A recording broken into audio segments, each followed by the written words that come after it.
If your kindness keeps leaving you drained, guilty, and confused, this is probably why. Some people do not love your kindness. They study it, then build access through it. They notice you explain too much, forgive too fast, and feel responsible for everyone. Then they start treating your generosity like an open door with no lock. And if you have felt that happening, you are not weak. You are unguarded. That matters because unguarded kindness gets exploited long before it gets appreciated. By the end, you will know exactly what these signs mean and what to say. You will also know why their backlash does not prove you are doing anything wrong. A lot of kind people miss this because they were taught kindness means constant availability. So when someone gets upset, they assume they must have failed some moral test. But using your kindness against you is not love, respect, or simple neediness. It is someone learning that your empathy can be turned into leverage. First sign, they make your no feel cruel, even when your no is reasonable. You say you cannot help this weekend, and suddenly you are selfish, cold, changed. You tell your boss you are unavailable after hours, and now you lack commitment. You tell your mother you cannot answer every call, and now family means nothing. Notice what is happening there. Your limit becomes their evidence that you are bad. Healthy people may feel disappointed, but they can survive a boundary without rewriting your character.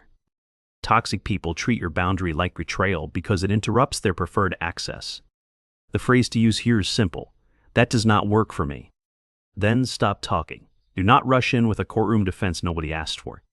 The more you explain a healthy boundary to a manipulator, the more material they collect. Second sign, they keep needing help that somehow only you are expected to provide. Their emergencies repeat. Their crises are dramatic. Their accountability is always strangely missing. You become the reliable ride, the last-minute cover, the emotional trash can, the backup plan. They call you dependable, but what they really mean is easily reachable and hard to refuse. Kindness gets weaponized when your consistency becomes their entitlement and your life gets arranged around theirs. That friend who always unloads for an hour never asks how you slept. That coworker who needs one tiny favor every week is building a pattern. The pattern says your time is flexible, but theirs is valuable and protected. A good response sounds almost boring. I am not available for that. Not this time also works, especially when they are fishing for negotiation. Third sign, they use your empathy to keep the focus away from their behavior. The moment you raise a problem, they suddenly become wounded, stressed, misunderstood, or overwhelmed. Now you are comforting the person who just disrespected, dismissed, or used you. This is where kind people lose themselves. They confuse compassion with surrender. Compassion can notice pain without erasing responsibility. Those are not the same thing. Someone can be struggling and still be manipulative. Hard lives do not excuse harmful patterns. If they hurt you, then immediately collapse into victimhood. Pause before you rescue them. Try this line instead. I hear you, and we are still discussing what happened. Calm people can handle that sentence without drama. Manipulative people usually cannot handle it. Fourth sign, they punish your boundaries with distance, attitude, silence, or subtle retaliation. You finally say no, and suddenly the room gets cold for 3 days. Your partner withdraws affection. Your sister gets sarcastic. Your boss becomes strangely critical. That reaction is not proof your boundary was harsh, it is proof it mattered.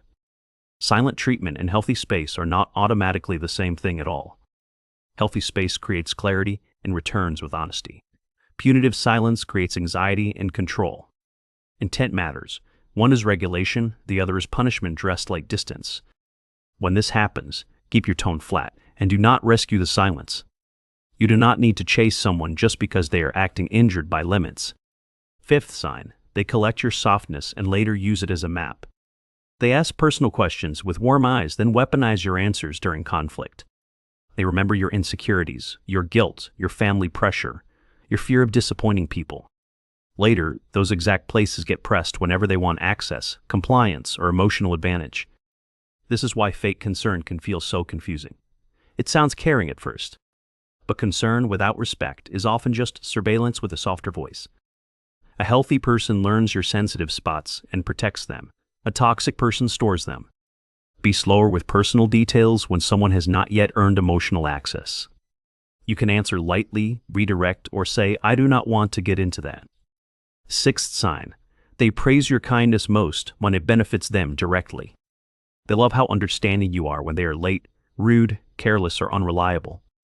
They admire your patience when it means they never face consequences themselves. They call you mature when you stay quiet about behavior that would offend anyone. Listen carefully when people compliment the trait that makes you easiest to overuse. Sometimes praise is gratitude. Sometimes praise is training designed to keep you compliant. The difference shows up when you stop giving. Their warmth suddenly turns into pressure. That is when you say, "My answer is the same," and leave it there. Seventh sign. They keep you confused by mixing affection, need, blame, and innocence. One day they thank you deeply. The next day they punish you for having limits. They borrow your trust with sweetness, then spend it during moments of pressure. That emotional whiplash keeps kind people stuck because they keep waiting for the good version.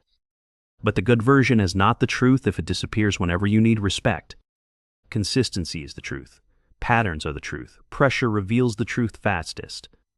And here is what most people miss when kindness keeps getting used against them. The problem is rarely that you are too kind. It is that you ignore data. You hear the words, but you dismiss the pattern because your intentions are clean. Kind people often project their own heart onto people who have very different motives. So you think, "I would never use someone like that, so they probably would not." But not every difficult person is toxic, and not every toxic person looks dramatic. Some are messy, reactive, and immature without being calculated. That still can hurt you. Others are much more strategic. They test limits, study reactions, and punish resistance. Either way, your job is not diagnosing them. Your job is protecting your peace. Because once you start arguing about intentions, you can get trapped for years. Focus on effect. Do I feel respected, clear, safe, and free around this person? Or do I leave conversations tense, guilty, second-guessing myself, and strangely responsible for them? That question alone can save you months of overthinking and years of self-betrayal. Here's another deeper truth. Boundaries are not commands for other adults. A boundary is what you will do when disrespect, pressure, or intrusion shows up. Control says you are not allowed to do that. Boundary says, "I will step back." That difference matters, because manipulative people often accuse you of control when access changes. They say you are difficult because your limit forces them to adjust. Translation: they are angry that your kindness is no longer available on demand. And anger in these moments often means loss of control, not proof of your cruelty. Guilt trips usually mean lost access. Smear campaigns usually mean failed private control.